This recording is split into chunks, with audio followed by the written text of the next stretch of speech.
The moment I stepped into my new workplace, I felt like I was in a completely different world. My name is Tom Yates, and I'm 32. I recently switched jobs to a game development company as a programmer. Originally, I was working elsewhere, but due to certain circumstances, I ended up transferring here. I didn't really have a choice in the matter, but on my first day, I honestly regretted coming. One reason was that there were quite a few people who seemed to have it out for me, a mid-career hire. Currently, I'm troubled by the presence of my colleague, Linda. She is 2 years younger than me, at 30. If she stays silent, she's remarkably attractive, with the facial features and body figure of a model. I was surprised to find out she's also a programmer like me. I had assumed she worked in a more public-facing role, like public relations. Essentially, she's my direct senior. Linda seems to have an unusual animosity towards male colleagues. She might have had some difficult experiences in the past, but that has nothing to do with me.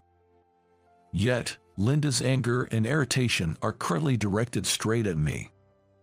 It's an utterly unreasonable situation. Thinking I shouldn't have come is understandable under these circumstances. Don't just stand there daydreaming. You're not expecting someone to bring you coffee as soon as you sit at your desk in the morning, are you? This morning, as soon as I arrived at my desk, Linda snapped at me. The worst part is that Linda's seat is right next to mine. I don't think that at all. I replied lightly, and Linda snorted in dissatisfaction. Instead of starting her own work, she kept watching my every move. This happens every morning. Looking for mistakes, nitpicking. Even if it's not a mistake, or if it's not done her way, she exaggerates and gossips to everyone. Because of Linda, I seem to have been labeled as the incompetent team member in this workplace. I'm stuck doing menial tasks and running errands every day. The person who brought me to this company was my middle school friend, Nathan Carter. We went to different colleges, so I don't know how Nathan spent his university days. He founded this game company during his college years and has been here ever since. The first time we got back in touch after a long while was 6 months ago. He asked for my help to improve the quality of the programming team. I joined this company, intending to lend a hand for Nathan's sake. I told Nathan not to give me any special treatment when I joined, because I wanted to interact with my colleagues without any preconceptions. However, Linda has significantly derailed that plan. I'm racking my brain about what to do next. Everyone was saying President Carter poached you from another company, so we were all expecting some kind of genius to show up. But what we got was just an errand runner. Huh? Linda deliberately spoke to me in a loud voice, making sure others could hear.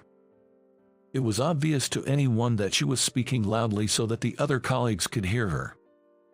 Responding in anger would be childish. I've decided to ignore Linda's remarks, but her persistence in picking on me is truly relentless. Are you ignoring me? I'm talking to you, Tom. I might be younger, but in this company, I'm your senior. A little respect wouldn't hurt, she said, annoyingly. This must be what they call an annoying nag. I just smiled slightly at Linda and continued to ignore her. As if nothing had happened, I turned on my computer and started my day's work. You better take your work seriously. You'll never catch up to us otherwise, Linda said, sensing my lack of response, and then she left her seat. Finally, I can work in peace. I sighed a small sigh of relief. Hey, you look down, Nathan said. After enduring Linda's sarcasm all day, I was completely drained by the evening. Even though I was out for dinner with Nathan for the first time in a while, I seemed to be lost in thought. Did I look that way? Just a bit tired, I replied. Maybe you're just not used to the air in America anymore, Nathan said with a meaningful smile. From his expression, I could tell he was still holding on to the fact that I had quietly applied to and attended a university abroad. "What's with that tone? You still holding a grudge?" I asked. Nathan is usually a straightforward and good guy, but he becomes a different person when this topic comes up. It seems Nathan had his own plans. He wanted us to attend the same university and start a company together. That was Nathan's plan and dream. He should have told me something so important sooner. Expecting someone to read between the lines is not how things work here. I went to a university abroad because I wanted to experience something new. I always felt that I fit in better abroad than in America. I'm not very attuned to the subtle emotions of others, so that's what I thought vaguely. But there's another reason I've never told anyone. Because you went abroad for university. My startup was delayed by 2 years, Nathan said, his eyes slightly unfocused from the wine. "Hey, aren't you drinking too much? You've never been good with alcohol," I cautioned him as he reached for the wine bottle to refill his empty glass. "I only drink like this here. Maybe it's the owner's taste, but the wine and the food are so good that I always end up drinking too much," Nathan said. I couldn't help but agree with Nathan's words. This was the first place Nathan brought me to after I returned to America, and it's a very comfortable place. The creative French cuisine served here is unbelievably delicious. The wine selected to accompany the meal is almost gone from the second bottle. "It makes me happy to be praised by Nathan," a young woman's voice said from behind me. Nathan raised his hand slightly towards the owner of the voice. "Since I praised you, today's on owner Madison," Nathan joked. The woman laughed from the back of her throat at Nathan's light-hearted comment. A woody fragrance wafted past my nose. "Nice to meet you. I'm Chris Madison," the woman said with a smile, peeking at my face. Hearing the name she introduced, I was taken aback. It was because I had seen the name on the contract. Owner Madison is a woman. I had totally assumed it was a man. Surprised too much, my true thoughts accidentally slipped out, and I quickly covered my mouth with both hands. Chris laughed heartily, perhaps finding me amusing. She then pulled up a chair and sat down next to me. "It's because my name is Chris. I often get that reaction." Resting her elbows on the table and looking up at me with a mischievous gleam in her eye, she seemed to glare at me playfully.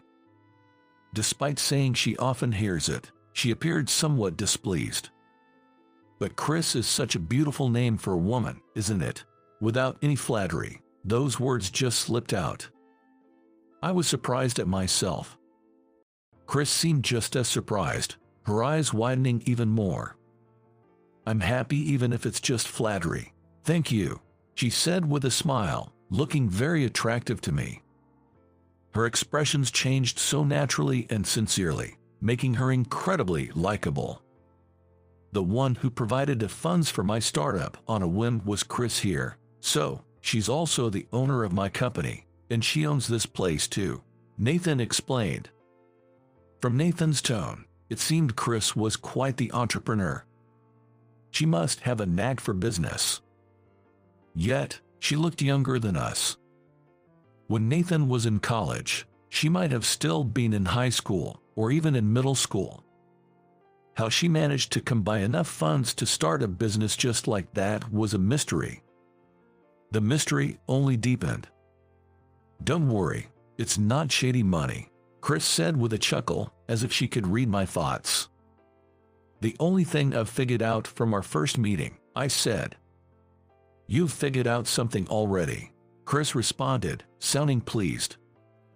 It made me think she was someone who enjoyed conversation. "I've realized you're a woman full of mysteries," I replied. Chris smiled enigmatically at my response. Chris laughed meaningfully at my response. Then, she reached out with her pale hand to the wine glass left on the table. The dim light shone through the red wine, casting a beautiful glow on Chris's pale hand.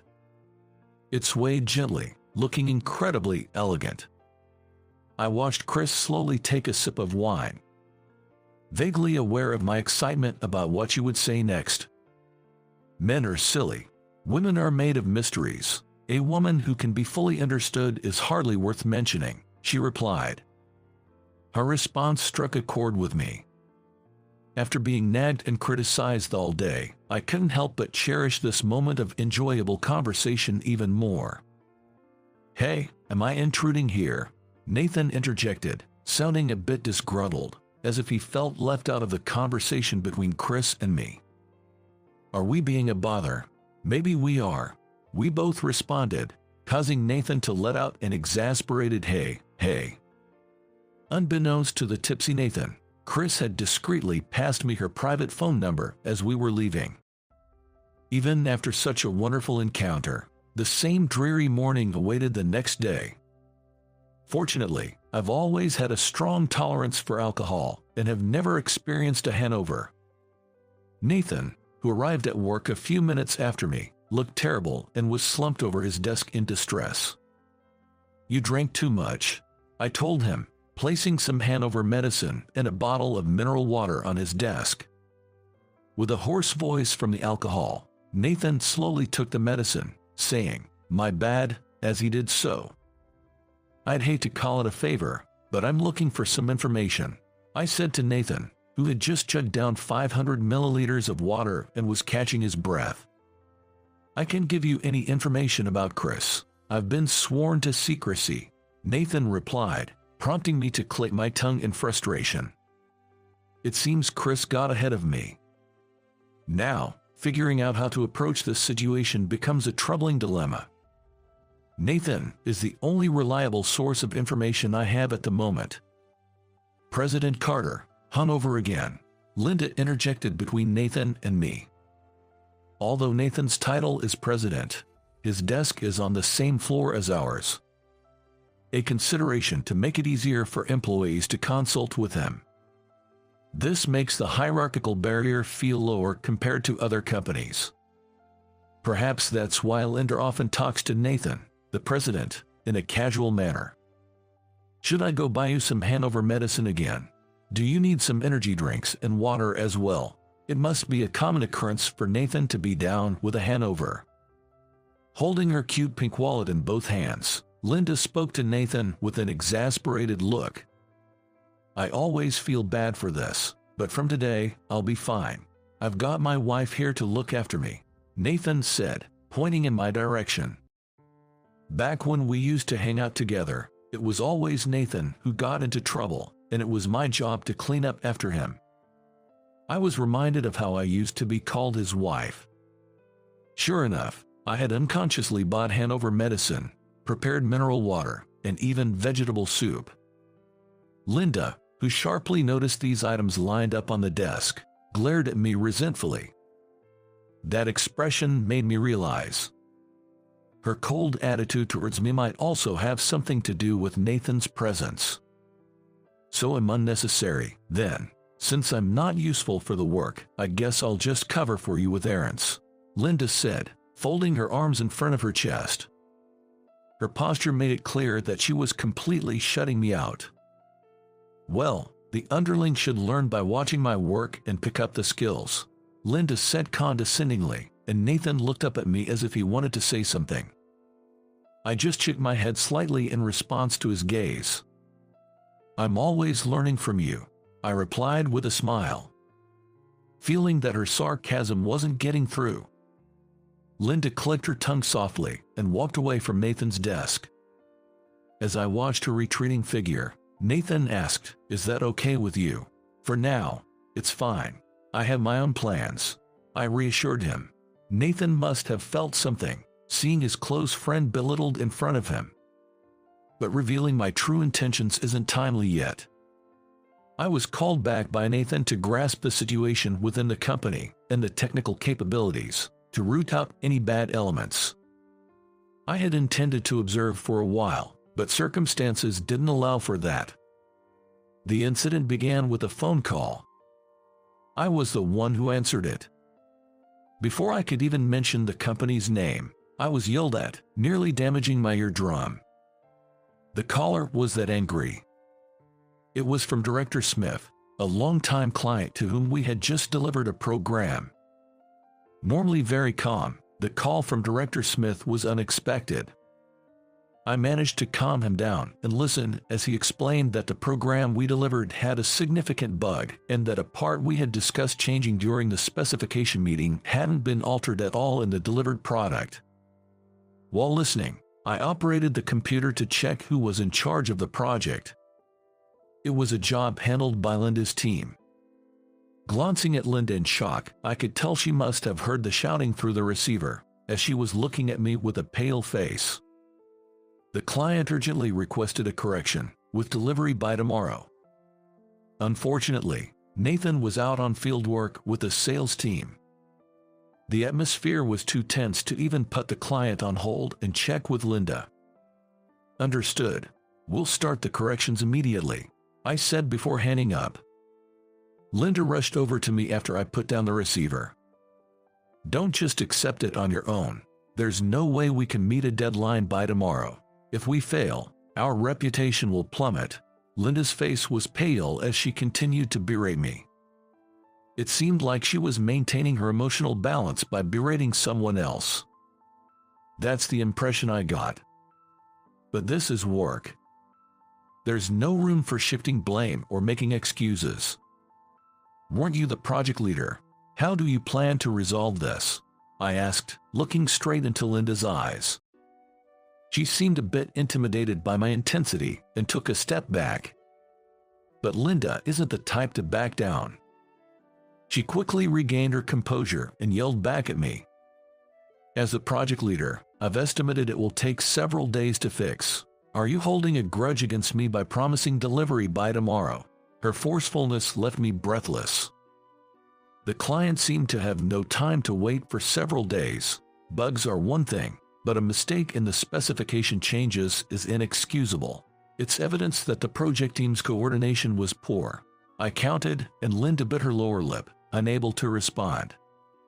She must be aware of it herself. We need to address this urgently. If there's anything I can help with, just let me know. What can you do? All you've been good for is errands, like some decorative piece. Linda dismissed my offer, her face still pale as she gave a mocking smile. She seemed intent on belittling me at every turn. Just as I was about to protest, a voice cut in, stealing my line. Well, it's a big mistake, but with Tom here, we'll be fine. I'm glad to have a genius programmer with us. I'm counting on you. It must have been a direct complaint from the client. Chris then appeared in the office. Owner Madison's arrival instantly heightened the tension in the room.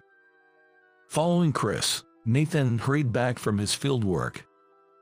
Owner Madison, with all due respect, what makes this man a genius programmer? He hasn't been of any use since he joined until today. Linda spoke to Chris with a tone of mockery. Why don't you see for yourself from now on? At Chris's cue, Nathan started giving orders. He instructed that the program data be handed over to me immediately, and Linda resisted with a shocked expression. President Carter, are you serious? Letting Tom handle the correction instead of me. He won't solve it even if he had a month, Linda protested vehemently. Nathan dismissed her with it's an executive order. With the president's command, Linda had no choice but to comply.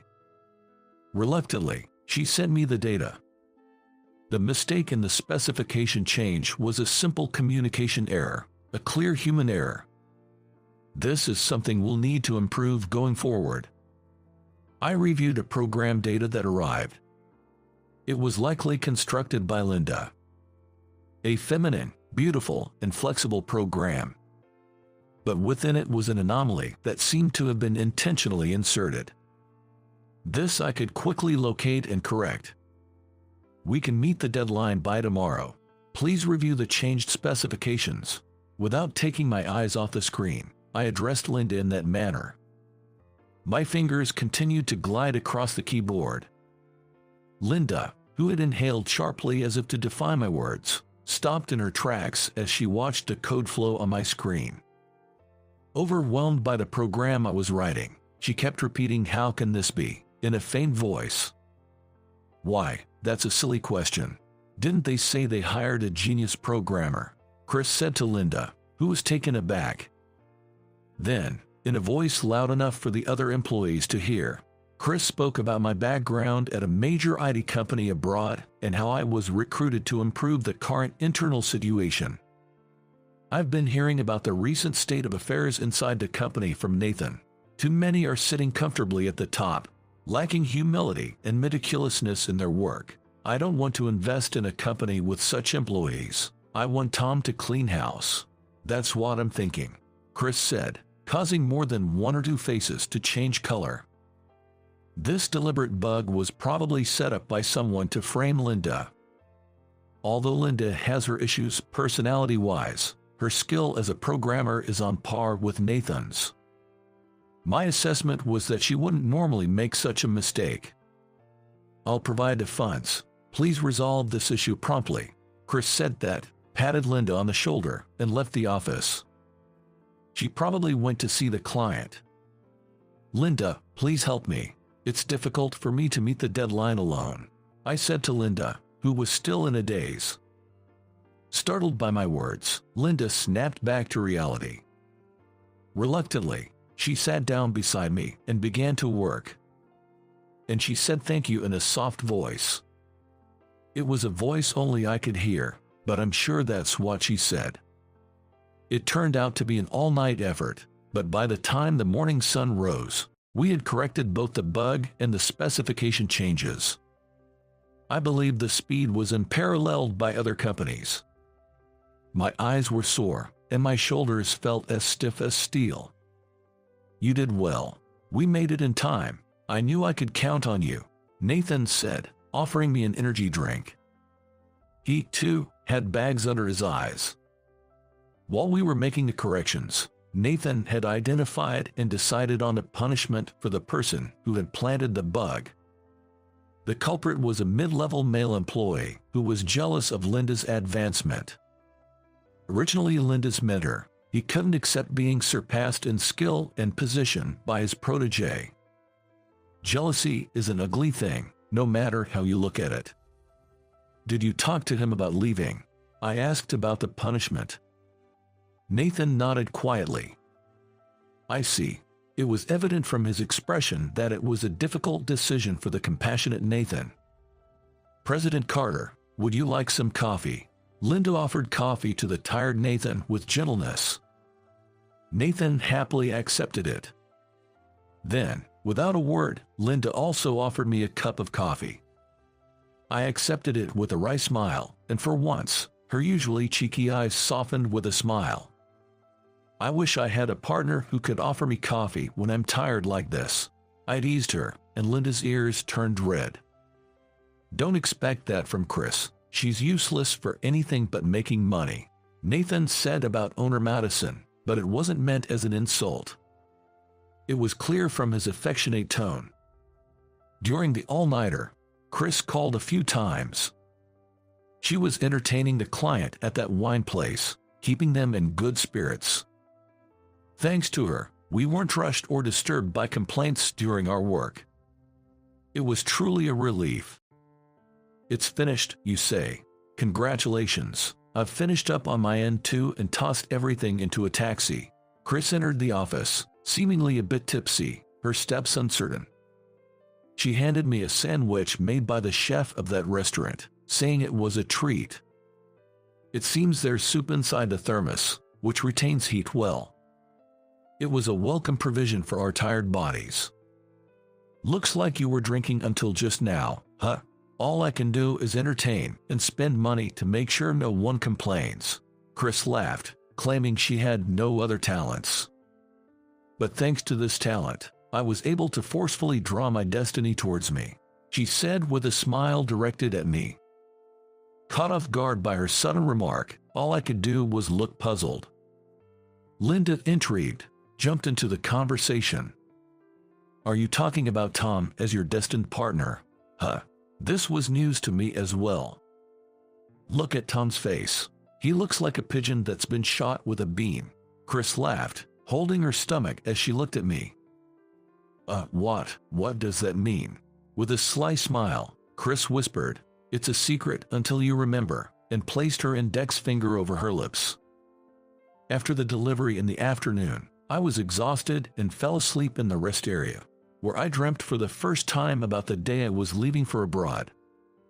A girl with a mature face crossed in front of me, being seen off by my parents. Her slender chin and porcelain-like pale skin caught my eye.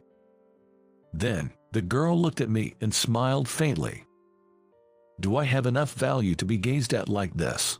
Caught off guard by her question, I apologized for staring rudely. Then, I responded, "I think you're definitely worth admiring."